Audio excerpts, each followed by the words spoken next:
Abra sua Bíblia comigo.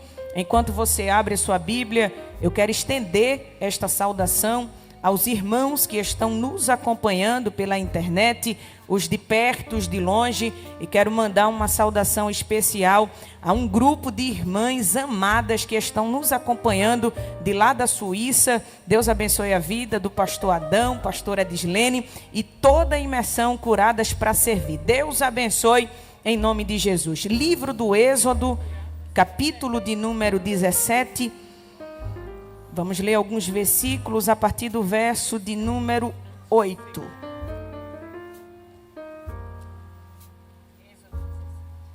Êxodo, capítulo de número 17. A partir do verso de número 8, se você encontrou o texto e podemos ler, confirme isso dizendo um amém. Diz assim a palavra do Senhor. Então veio Amaleque e pelejou contra Israel em Refidim. Pelo que disse Moisés a Josué: escolhe-nos homens e sai e peleja contra Amaleque. Amanhã eu estarei no cume do outeiro e a vara de Deus estará comigo. E fez Josué como Moisés lhe dissera, pelejando contra Amaleque. Mas Moisés, Arão e Ur subiram ao cume do outeiro. E acontecia que quando Moisés levantava sua mão, Israel prevalecia. Mas quando ele abaixava sua mão, Amaleque prevalecia. Porém, as mãos de Moisés eram pesadas. Por isso, tomaram uma pedra e a puseram debaixo dele para sentar-se sobre ela. E Arão e Ur sustentaram as suas mãos, um de um lado e o outro do outro. E assim ficaram as suas mãos firmes até que o sol se pôs. E assim Josué desfez a Amaleque e ao seu povo a fio de espada. Então disse o Senhor a Moisés: escreve isso para memória em um livro e relata aos ouvidos de Josué que eu totalmente hei de riscar a memória de Amaleque de debaixo dos céus. E Moisés edificou um altar e chamou o seu nome: o Senhor é a minha bandeira. Você diz amém por esta palavra? Já estamos regados das orações. Tome o seu assento, mas faça isso adorando ao Senhor. Deixe a sua Bíblia aberta. Vamos meditar um pouco na palavra do Senhor. Querida igreja, o livro de Êxodo foi escrito com o propósito de registrar o desenvolvimento do povo de Israel como nação. Todo o contexto deste livro se passará dentro de um ambiente de deserto. É num deserto onde todas essas coisas vão acontecer. O nome Êxodo significa saída. Isto porque vai registrar com detalhes como o Senhor retirou com braço forte o seu povo de dentro da servidão e da escravidão que tinha recaído sobre eles dentro do Egito.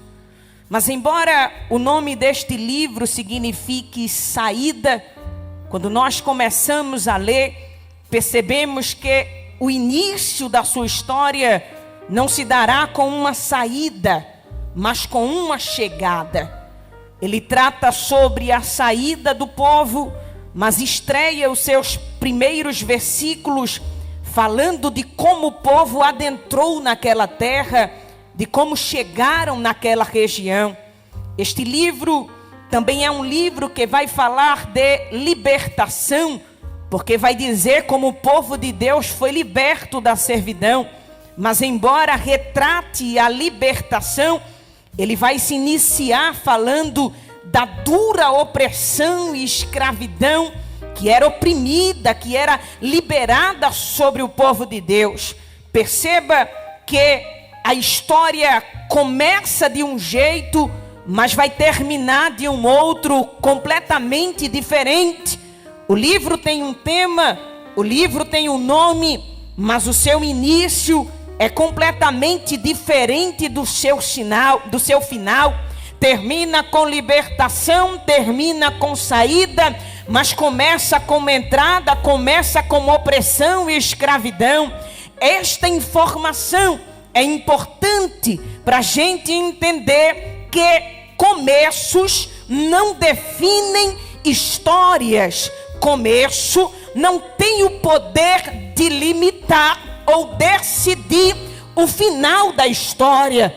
A palavra vai dizer que o final das coisas é melhor do que o começo delas. A palavra vai dizer que o teu começo a princípio terá sido pequeno comparado ao teu final. Eu sei que eu só estou na introdução da mensagem, mas eu já tenho algo da parte de Deus para entregar para a tua vida. E se eu fosse você, eu recebia isso, era com a mão direita erguida, porque é de Deus, e aproveita porque é de graça. O teu final será melhor do que o teu começo, assim te diz o Senhor. Deixa eu entregar a palavra, porque alguém quer te limitar, porque diz, o começo foi precário, o início foi pequeno, mas o Deus que sabe trabalhar na história de gente pequena está patrocinando a tua história nesta tarde e está dizendo, eu tenho um final grande reservado para você. Deixa o tempo passar, o Senhor vai fazer. Tem alguém que acredita na palavra? Oh glória, oh glória. Começos não definem histórias. Saul até começou bem, mas terminou mal. A Bíblia vai dizer que do ombro para cima ele se sobressaía, ele tinha prestígio, era a escolha da multidão, era o que mais tinha competência para o ofício. Começou bem, começou com prestígio, começou com uma aceitação do povo, era de uma família influente de condições, mas terminou de forma precária, na maior pobreza que um ser humano pode experimentar, que é a falta do Espírito Santo de Deus. Já Davi começou de forma precária, o bastardo da casa, o menor desprezado, o censurado pelos irmãos, o que foi achado cuidando de ovelha malhada, mas o final dele foi um final glorioso, extraordinário, porque começos não definem histórias. A história de Ruth também começou precária, catando espiga, esmoléu no campo de Moabe, mas a Bíblia vai dizer que o dono do campo estava olhando para a história e dizendo, começa aí devagarzinho, que eu tenho um negócio bom para te dar. Começou catando espiga, terminou como dona do campo que mendigou, porque começos não definem histórias. José também começou de forma precária, vendida como escravo dentro do Egito, mas terminou como o segundo homem mais importante da potência que era o Egito, porque começos não definem história. Ele é aquele que sabe escrever na linha do tempo, e tem coisa boa para você, tem coisa boa para você. Tem alguém que acredita nesta palavra? Oh, glória a Deus. Olha isso.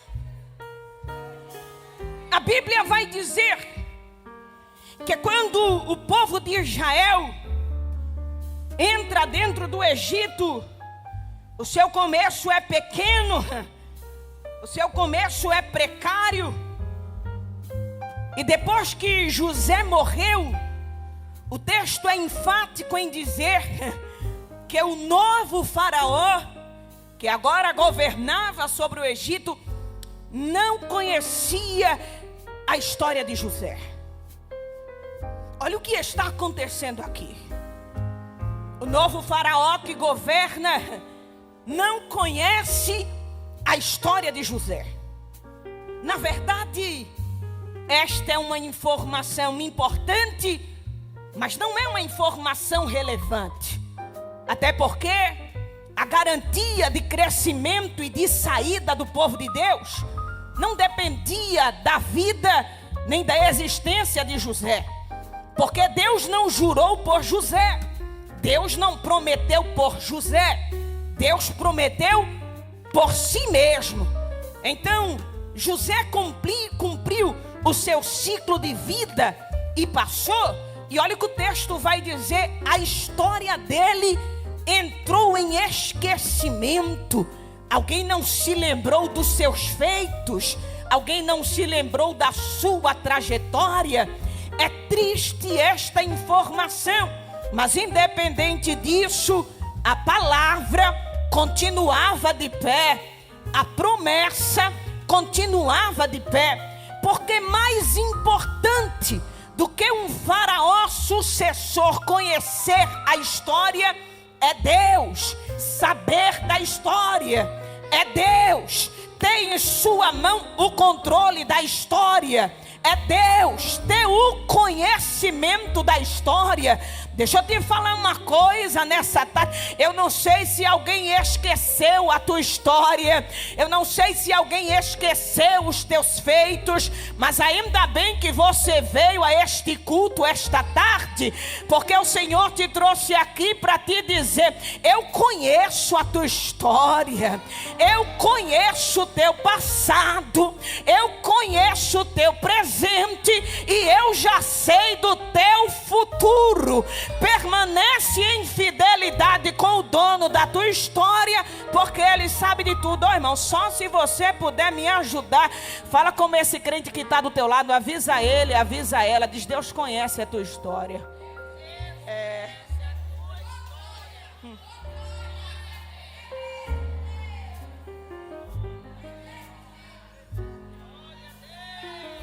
A Bíblia vai dizer que o novo faraó não conhecia José e se incomodou com o crescimento do povo.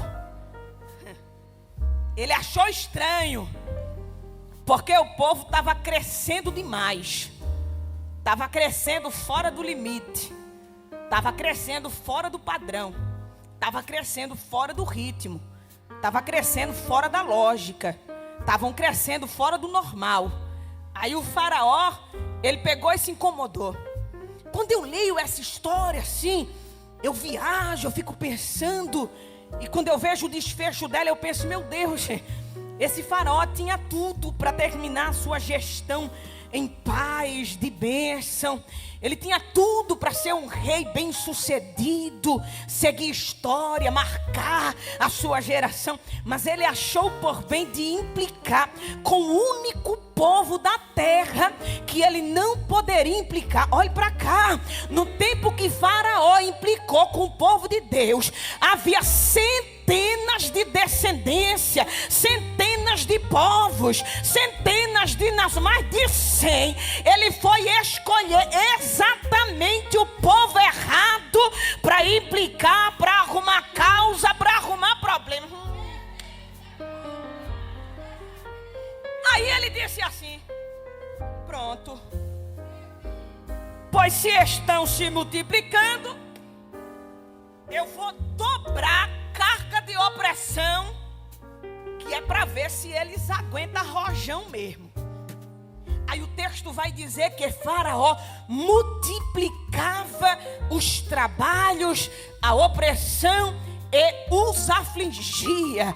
Aí o texto vai dizer assim: quanto mais os afligia, tanto mais cresciam e se multiplicavam. Eu vou de novo para você entender. A Bíblia diz que Faraó multiplicou a opressão. Aí o texto diz: quanto mais os afligia, tanto tanto mais, ou seja, 2 vezes mais se multiplicavam e cresciam. Eu vou traduzir só para você receber. Foi Deus olhando do céu para o povo e dizendo: pronto, para cada carga de opressão que Faraó investir, eu vou investir o dobro de multiplicação. Se ele investir 2 cargas de opressão, eu invisto 4 de multiplicação. Se ele oprimir 4 vezes mais, eu faço multiplicar 8 vezes mais. Bora ver quem é que aguenta, bora ver quem é que se quebra. Era Faraó oprimindo e Deus multiplicando, Deus multiplicando, Deus multiplicando.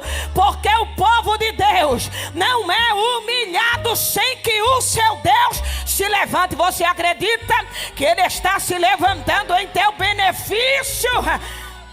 Ergue a cama, anda. Olha isso. Faraó oprimia. Aí Deus, pronto, agora que o povo vai multiplicar, agora que vai crescer. Mas olha que observação maravilhosa. Tanto mais cresciam e multiplicavam. Diga comigo: cresciam e multiplicavam. Faça melhor, diga tanto mais. Para você não esquecer, diga 2 vezes mais. Diga: crescia e se multiplicava. Não era um crescimento desordenado. Não era uma competição de Deus com Faraó. Porque Faraó não aguenta, Deus não compete. Era uma coisa planejada, calculada e manifestação de maravilha e de poder de Deus. Olha como o texto vai definir: cresciam e se multiplicavam. Multiplicar é número. Uma mulher que tinha um filho agora tem 2 com facilidade. Isso é multiplicação, é aumentar a quantidade. Mas olha o que o texto vai dizer: cresciam também. Está dando aumento de quantidade e qualidade no crescimento. O que o texto está dizendo é: não é porque multiplica que multiplica doente. Não é porque multiplica que multiplica raquítico. É Deus dizendo: eu não trabalho com marketing não, eu trabalho com verdade. Tem crescimento e tem qualidade para o crescimento. Tem crescimento e tem desenvolvimento também. Sabe por quê? Porque a mão que te sustenta é maior do que a mão que te oprime. A mão que te sustenta é maior do que a mão que te rebaixa. É alguém querendo te derrubar e a mão de Jeová te colocando para cima, porque a mão que te sustenta é maior, é maior, é maior, é maior, é maior, é maior do que a mão que... É por isso que você não morre, porque a mão que sustenta é maior. Aí olha o que o texto vai dizer. Meu Deus do céu, isso é muito lindo. O texto vai dizer que cresciam e se multiplicavam. Pelo quê? Eu amo a Bíblia. O texto vai dizer que os opressores se enfadavam de oprimir o povo, e o povo continuava vigoroso. Eu vou melhorar para você entender. Quem chicoteava cansou, e quem estava levando chicote nas costas continuava vigoroso, cheio de vigor, cheio de força, cheio de ânimo. Aí quem estava batendo disse: como é isso? A gente que bate cansa e eles que apanham não cansa. Como é que é isso? É mistério de Deus com o povo dele. Ninguém vai entender, porque no deserto todo mundo morre, mas o deserto com Jeová, tu vive, tu dorme, ainda sai mais gordo do que entrou, porque tem cuidado dele de dia, de noite, de... Às vezes, entenda isso, os opressores se cansavam. Você acredita que o seu opressor, ele vai se cansar? Eu estou sentindo graça de Deus para liberar essa palavra. O teu opressor vai se cansar. Vai se cansar de te agredir psicologicamente, mentalmente, fisicamente. Ele vai cansar, mas você vai continuar fazendo a obra. Vai continuar viva, vai continuar vigorosa. Por quê, irmã? É porque a mão que te sustenta é mais forte. A mão que te sustenta vai te manter de pé. Levanta a mão para receber essa palavra, porque o Senhor está trazendo um tempo de refrigério. E está dizendo: eu vou cuidar de você, eu vou cuidar de você. Quanto mais oprimirem, mais graça eu vou te dar. Quanto mais perseguirem, mais mensagem tu vai ter. Quanto mais censurarem, mais autoridade vai ser investida na tua vida. Recebe, recebe, recebe, recebe a palavra de Deus, recebe. Quem oprimia cansava. Quem era oprimido tinha vigor. Porque às vezes Deus vai permitir o ataque. Eu não sei se você pode confortar essa pessoa que está do seu lado, dizendo isso a ela. Diz assim: irmã. Fala com ela, fala assim: irmã. Às vezes Deus vai permitir o ataque. Diz a ela assim: mas não se preocupe não. Porque Ele permite o ataque, mas anula o efeito do ataque. Ele está causando confusão no território inimigo. Porque Ele está permitindo o ataque, mas está dizendo: o efeito não vai funcionar não. Você acredita nisso? Às vezes Deus permite o ataque, mas anula o efeito. Olha o que o texto vai dizer, capítulo 28 do livro de Atos dos Apóstolos. Depois de uma terrível tempestade, Paulo vai ancorar em uma ilha chamada Malta. E o texto vai dizer que os bárbaros fizeram uma fogueira. E Paulo, para manter a fogueira acesa, vai juntar uma quantidade de vides, de graveto. Aí quando ele pega e se aproxima do fogo, o texto vai dizer que uma serpente, olha isso, fugindo do calor, e acometeu a mão, diga assim: atacou. O ataque foi feito. Está pendurada na mão do apóstolo. Quem está fora está olhando e está dizendo: rapaz, esse cabo é um terrível mesmo. É mesmo. Fugindo, escapando de uma tempestade dessa.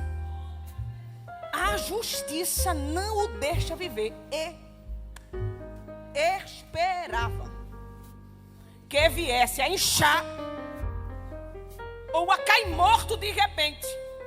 Por que eles estão esperando essa reação do apóstolo? Porque já viram aquele tipo de serpente acometer alguém e em poucos minutos alguém inchar e cai morto de repente.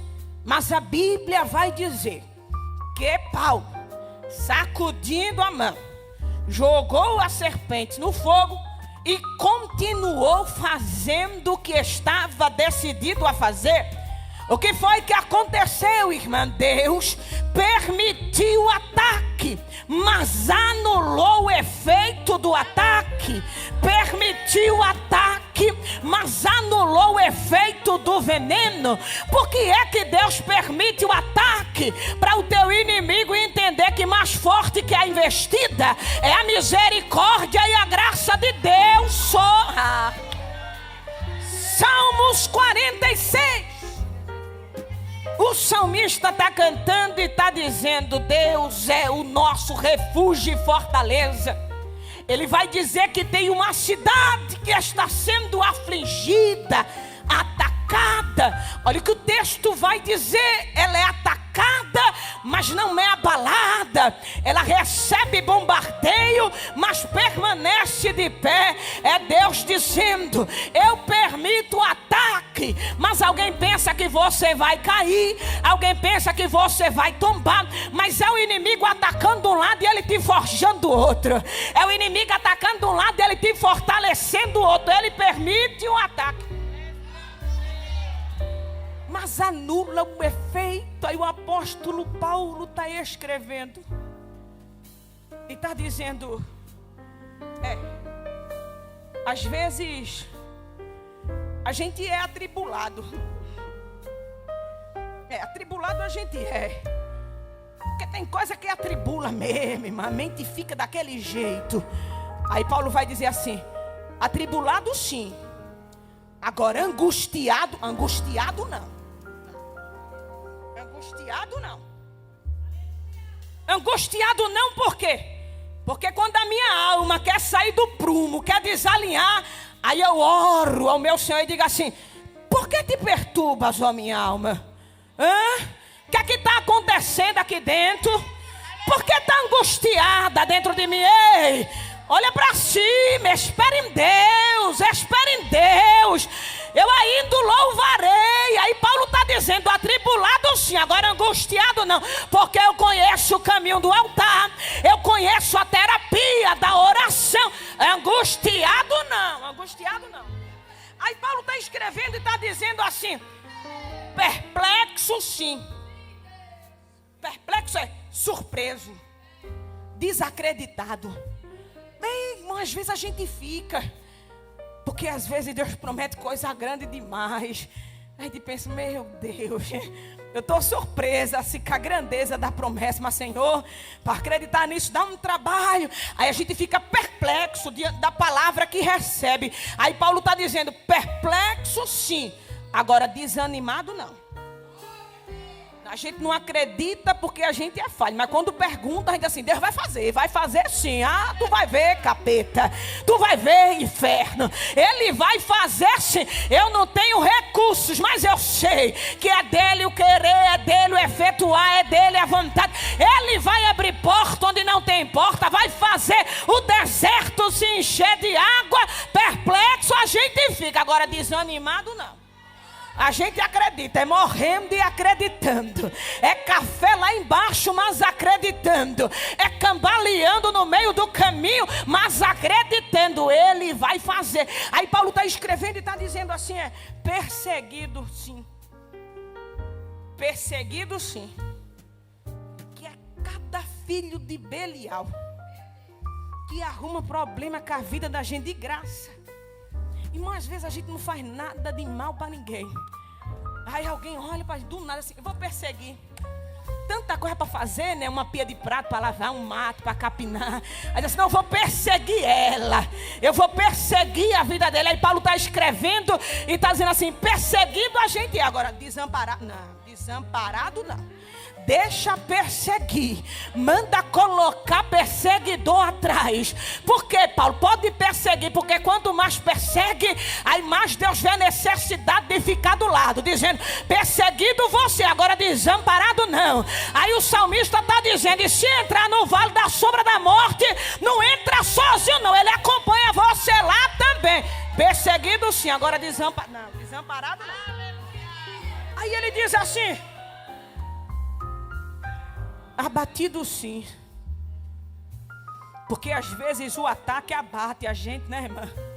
A gente fica meio desanimado, como de um matuto meio mufino, é fastioso, né? Dá um desespero, assim, uma tristeza. Aí Paulo está dizendo assim: abatido sim, agora destruído não. Destruído nada. Por quê? Porque com ele a gente é mais do que vencedor, rapaz. Ele ganha no final da peleja, mas ganha. Ele muda o resultado. Agora ele não deixa o seu povo destruído. Aí o apóstolo conclui dizendo: porque a nossa leve. Depois disso tudinho, irmão, perseguição, atribulação, ataque. Aí ele está dizendo assim: isso é leve, é pouco, maneiro. Como assim, apóstolo? Porque a nossa leve e momentânea tribulação produz um peso de glória tão grande. O que Paulo está dizendo é: quando ele começar a derramar a glória, vai ser numa porção tão grande que tu não vai nem lembrar. Vai dizer que a prova foi leve, a dor foi leve, o sofrimento foi leve. E a glória é maior, a graça é maior, a restauração é maior, o renovo é maior. Você acredita que ele está te renovando nesta tarde e está dizendo: você não vai morrer não, eu te trouxe aqui para te renovar. Seja renovada pela palavra, oh glória a Deus. Então a Bíblia vai registrar que Deus permitia o ataque no seu povo mas anulava o efeito. Do capítulo de número 1 até o capítulo de número 13, de número 14, o livro do Êxodo vai registrar o processo de entrada e de libertação do povo de Deus.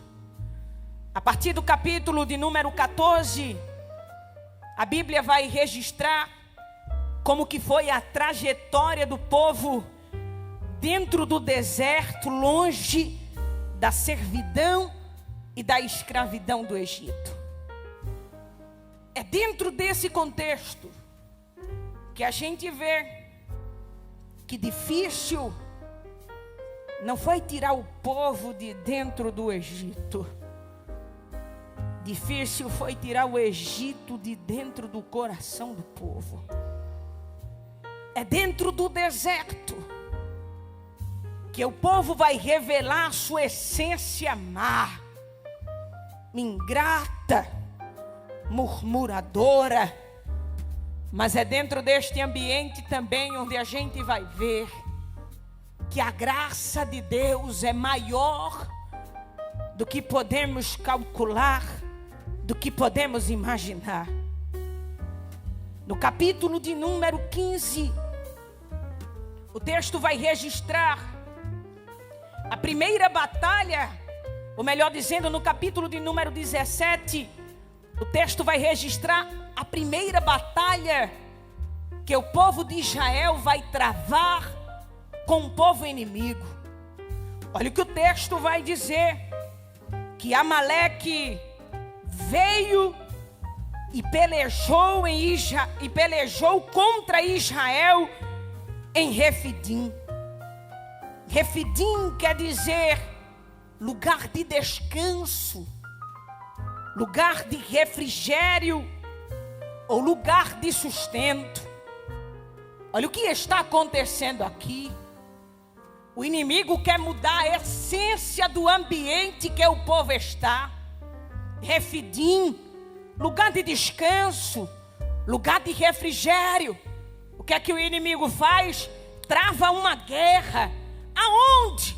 No lugar de descanso, no lugar de refrigério.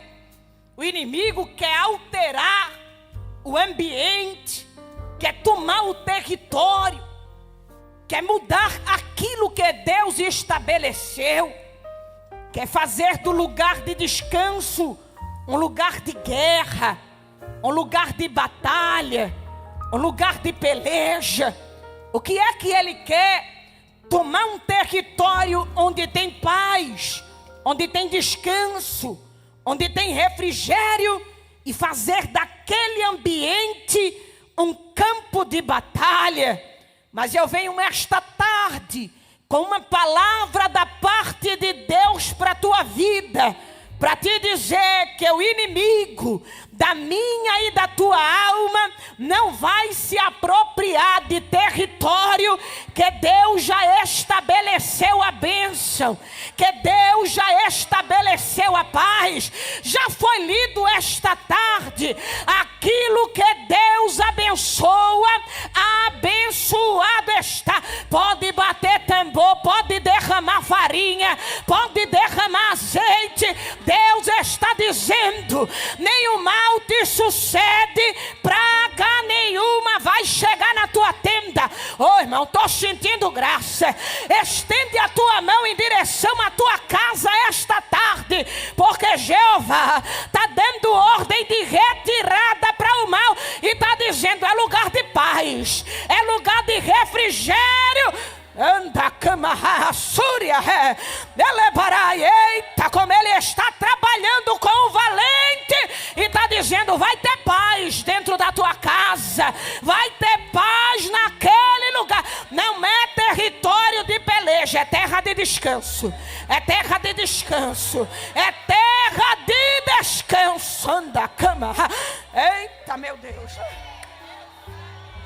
Deus está dando um baixa no circo do capeta hoje.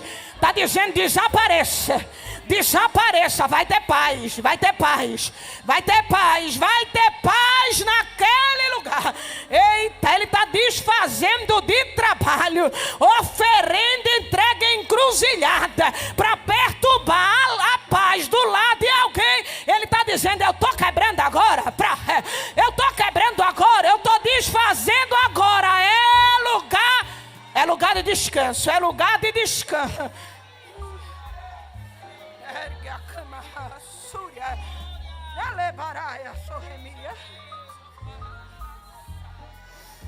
Moisés se posicionou e disse assim para Josué: se o inimigo está vindo, a gente vai também. Ele está achando que vai achar território fácil aqui, é? Mas ele não vai não. Josué escolhe. Repita essa palavra comigo, diga escolhe. Diga mais forte, escolhe. Fala com esse crente que está do teu lado, dizer escolhe. Olha o que Moisés falou para Josué: escolhe homens para saírem a peleja contigo. Escolher é aprender a eliminar. E se você não tiver pulso para eliminar algumas coisas e algumas pessoas, vai ter muita batalha que você vai travar e vai perder. Porque não é um passeio no parque, não é um cafezinho no shopping, é batalha, é peleja. E você sabe que covarde em guerra não se cria, fofoqueiro em guerra não se cria, medroso em guerra não se cria. Coloca a cara, mas quando as coisas aquecem, aí arruma logo desculpa, vai embora e ainda sai falando mal de você. Moisés é categórico e diz: escolhe, separa. Não é sobre quem quer ir, não é sobre quem gostaria de ir, é sobre quem está preparado para ir. Não é sobre o que eu quero, é sobre alinhamento com Deus. Você acredita que nesta tarde o Senhor está te direcionando a escolhas que contribuirão nas tuas pelejas? Escolha para não levar para a sua guerra gente que não agrega, gente que não ajuda. Escolha para não deixar participar das suas guerras gente que atrapalha e que não tem o poder de alterar o resultado dentro do campo de batalha. É melhor entrar só do que entrar mal acompanhado. É melhor pelejar só do que pelejar mal acompanhado. Mas deixa eu te falar uma coisa: aproveita a graça de Deus sobre a tua vida esta tarde e o direito que Ele está te dando de escolher amigos para pelejar com você. Você acredita que Deus vai te dar amigos para pelejar com você? Deus vai te dar amigos para pelejar. Ah, irmão, se eu não crer nisso, eu morro.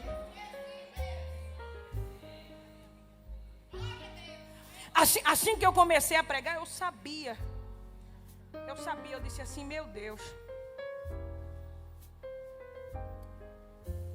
isso não vai ser fácil, Senhor. Me ajuda na guerra. Eu não tenho estrutura para muita coisa. Senhor, eu aguento pouco, Senhor. Eu suporto pouca coisa. Esse meu temperamento é um pouco explosivo demais, Senhor. E quando eu me deparava dentro de uma situação, irmã Alda, que eu sentia assim, que eu ia sair de mim, que eu ia perder o controle, eu dizia assim: não deixe não, Jesus, não deixe não. Jesus, não deixe não. Jesus, me segure, não deixe não.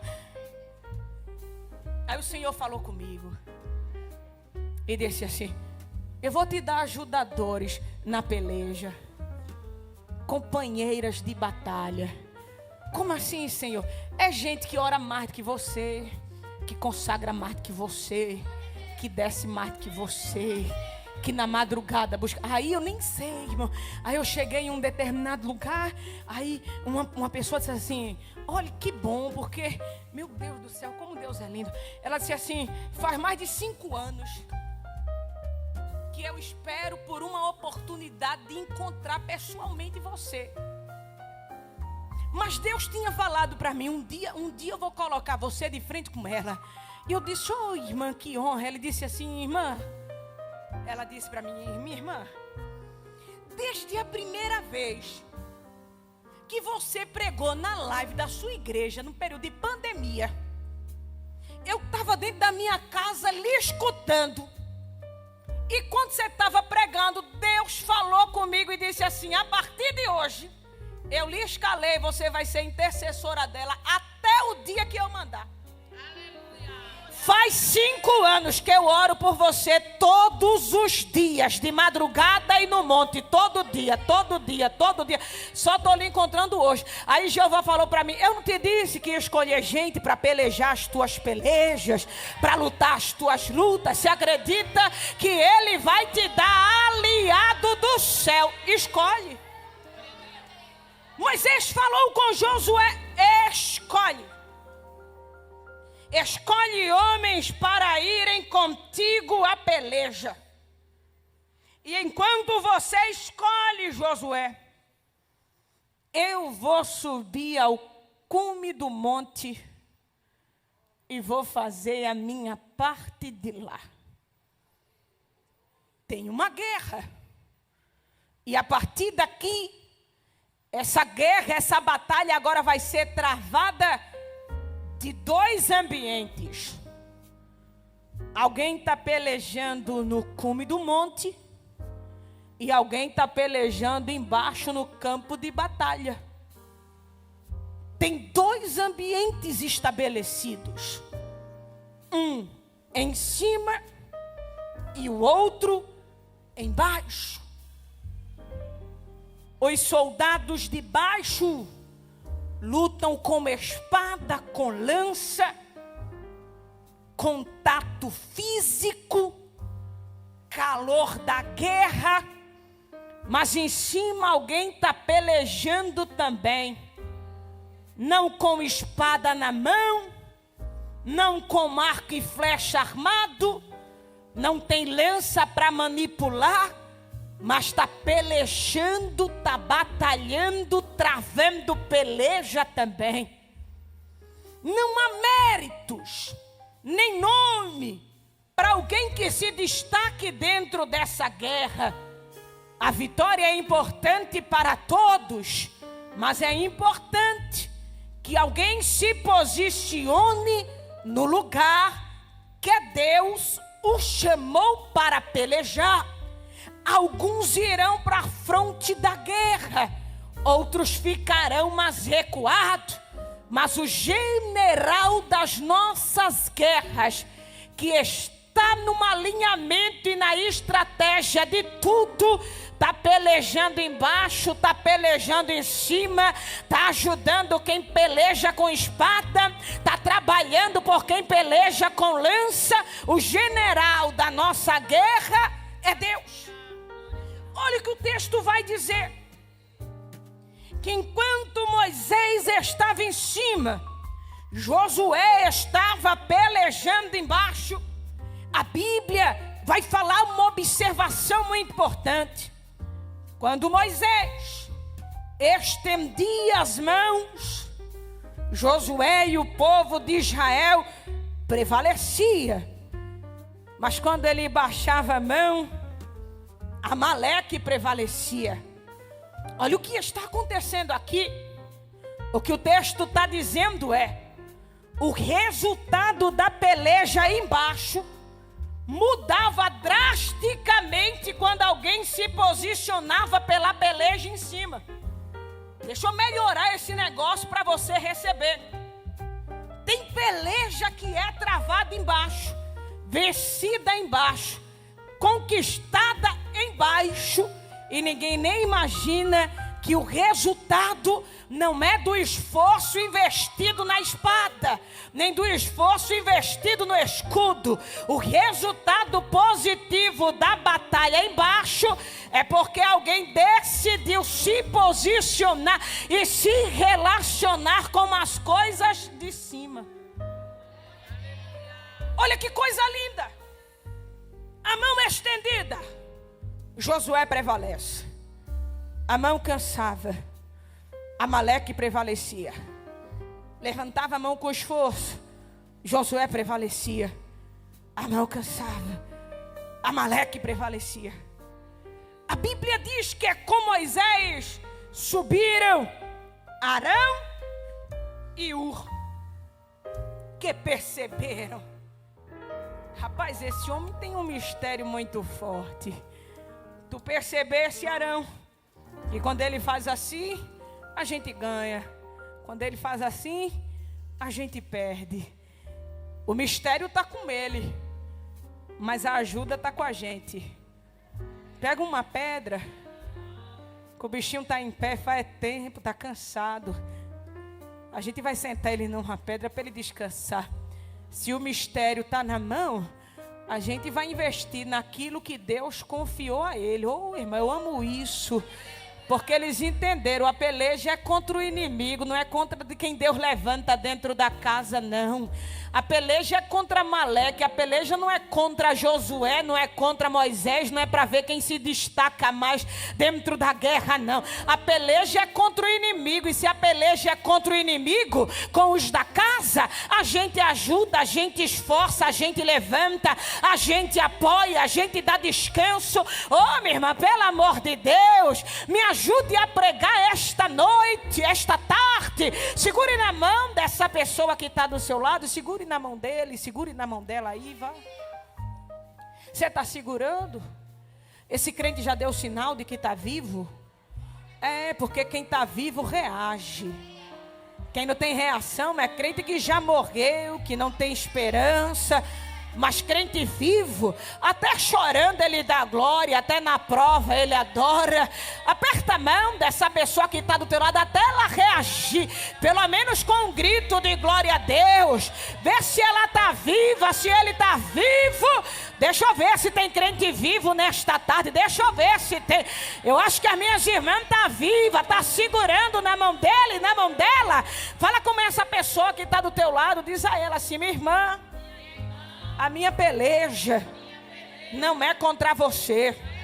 Diz a ela: se depender de mim, você cresce, você vence, você prospera, Deus te usa, Deus te leva, Deus te enche. Se depender de mim, você vai. Diz a ela: eu estou aqui para segurar o teu braço e o Senhor trabalhar por mim. Oh glória, oh glória.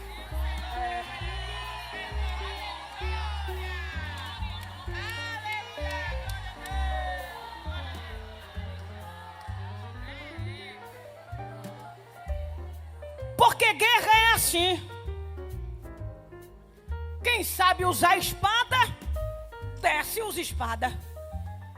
Quem sabe usar lança, vai lá e usa lança. Quem tem mistério com Deus, fica no mistério com Deus. E quem não entendeu o mistério, não sabe usar a espada e não sabe usar a lança, ajuda quem Deus já entregou o mistério. Mas você é importante nessa guerra também, hã? Não sabe cantar, não sabe pregar, não sabe profetizar, não sabe organizar, mas sabe apoiar quem Deus levantou para usar. Então você é importante nessa guerra também. Sabe levantar quem Deus levantou? Então você é importante nessa guerra também. Arão e Ur não fizeram nada além de...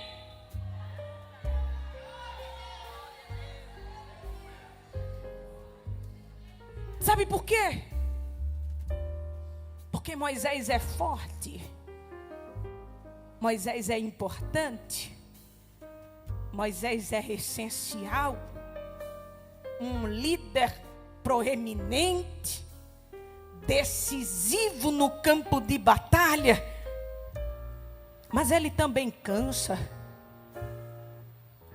ele também tem limites. Você não sabia, não? Então deixa eu revelar para você. Homem de Deus cansa. Mulher de Deus cansa. Dirigente cansa.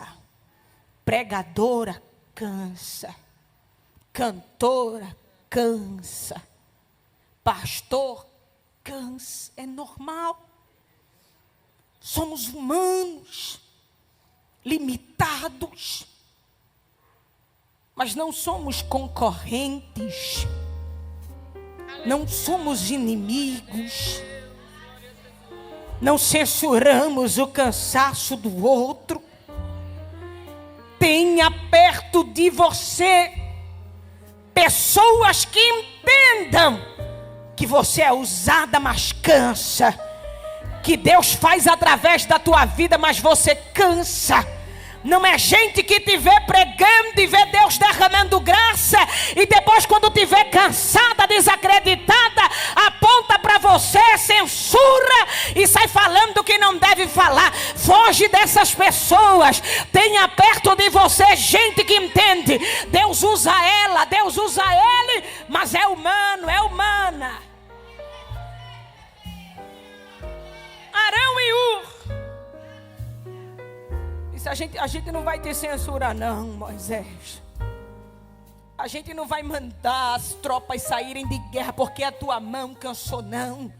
O que eles estão dizendo é: Moisés, aqui a gente não descarta a gente cansada, não. A gente ajuda, a gente esforça. Fuja de pessoas que só gostam da tua utilidade, da tua funcionalidade. Coloca essa cambada para longe. Deixa Deus trazer para perto de você gente que ajuda, que apoia e que levanta. Você está cansado, Moisés, mas serve. Você está cansado, mas se o mistério está na tua mão, a gente vai te ajudar. Não é em cima que a sua mão tem que ficar. Segura aqui desse lado, Arão. Segura do outro lado. Pronto. Se a mão em cima que tem que ficar, é em cima que vai ficar. E Israel prevalecendo no campo de batalha. Prevalecendo, prevalecendo, prevalecendo, prevalecendo. Aí o texto vai dizer: que o próprio Deus falou com Moisés e disse assim: meu Deus, como isso é lindo. Moisés, faz Josué saber lá embaixo o que era que estava acontecendo aqui em cima. Ai, irmã, tem gente que ganha tanta peleja, né? E nem sabe, nem imagina, nem supõe que não foi por causa do currículo dele, que não foi por causa da habilidade dela. É tanto filho de crente que eu vejo minhas irmãs agradecendo, fico feliz. Porque eu saí de dentro de favela também, eu sei como é isso. E eu vejo as mães agradecendo. Eu não tinha dinheiro para pagar um cursinho, mas meu filho passou em medicina, passou em odonto, vai fazer advocacia. E eu fico vendo a mão de Deus. Mas às vezes tem alguém que é ruim, a essência ruim. Aí diz assim: eu passei porque eu sou bom, eu passei porque eu estudei, eu passei. Tudo bem, teve a participação dele, mas o que ele não sabe é que enquanto ele travava batalha embaixo, aí a mãe, que às vezes nem a quinta série conseguiu fazer, estava dizendo assim: Jesus, Jesus, oh Jesus, abra a porta. Aí Deus diz assim: por causa de tu, mulher, eu vou abençoar os teus. Aí alguém recebe embaixo e nem sabe que está recebendo embaixo por causa do teu contato com aquilo que é de cima. Aí Deus falou assim para Josué, Deus falou para Moisés: Moisés, faça Josué saber que enquanto ele estava pelejando aqui embaixo, você também estava pelejando lá em cima. Aí Moisés foi e contou tudinho para Josué. E o texto vai dizer que Deus decidiu riscar a descendência de Amaleque e Refidim, que era lugar de refrigério, de descanso e de sustento, agora se tornou um lugar onde Deus achou por bem hastear uma bandeira. E Moisés diz: a bandeira foi hasteada e o nome é: o Senhor é a minha bandeira. Olha isso. Alguém pensou que o território ia ser tomado. Alguém pensou que o descanso ia ser interrompido. Alguém pensou que a paz ia acabar. Mas o Senhor, além de dar vitória, hasteou uma bandeira para dizer: esse território aqui tem um dono, tem um povo, e ele não perde em batalha. Você acredita que Deus está levantando uma bandeira nos territórios da tua casa esta tarde? Eita, que o inimigo de longe vai ver a bandeira e vai bater em retirada. O Senhor é a minha bandeira. É a sua bandeira também? É a sua bandeira também? A guerra vai ser vencida e o nome dele vai ser glorificado. Olha isso. Deus deixou claro que a guerra não tem o poder de mudar aquilo que ele já decidiu. É ambiente de descanso, é ambiente de sustento. E se o inimigo vir, vai perder a guerra, vai saber que Deus cuida de você, e ainda vai ver uma bandeira sendo levantada para deixar claro: este território aqui tem dono. Você acredita nesta palavra? A tua casa tem dono, a tua terra tem dono, a tua família tem dono. Tem bandeira de Jeová sendo hasteada naquele lugar. O inimigo pode até chegar perto, mas não toca, mas não invalida, não anula aquilo que Deus decidiu. Tem bandeiras de Deus sendo levantadas para delimitar território. Território é de Deus, é de Deus. Tem alguém que acredita nesta palavra? Que Deus te abençoe. Deus abençoe a tua vida. Deus abençoe a tua casa. E saia daqui esta tarde com esta certeza: a tua terra tem dono, a tua casa tem dono, a tua família tem dono. Você pode até ser pequena, mas você tem um dono. Você recebe a palavra? Que Deus abençoe você. Antes de encerrar minha oportunidade, quero saber se em nosso meio tem alguém que quer entregar sua vida a Jesus. Alguém que está afastado dos caminhos do Senhor e nesta tarde quer se voltar para a presença do Senhor. Tem alguém? Eu não sei se você que está nos acompanhando pela transmissão, você que recebeu essa palavra, se você deseja renovar sua aliança com o Senhor, se você deseja aceitar a Jesus como Salvador, retornar para a casa do Senhor, coloca aí nos comentários: eu quero me voltar para Jesus, eu quero entregar a minha vida para Jesus, e Ele em tudo te ajudará. Aqui na nave do templo tem alguém para Jesus? Se não tem, que Deus abençoe e conceda uma outra oportunidade. Você que ainda está na transmissão, até o final desse trabalho, tome a melhor decisão que você pode tomar na vida, e que Deus te abençoe em nome de Jesus.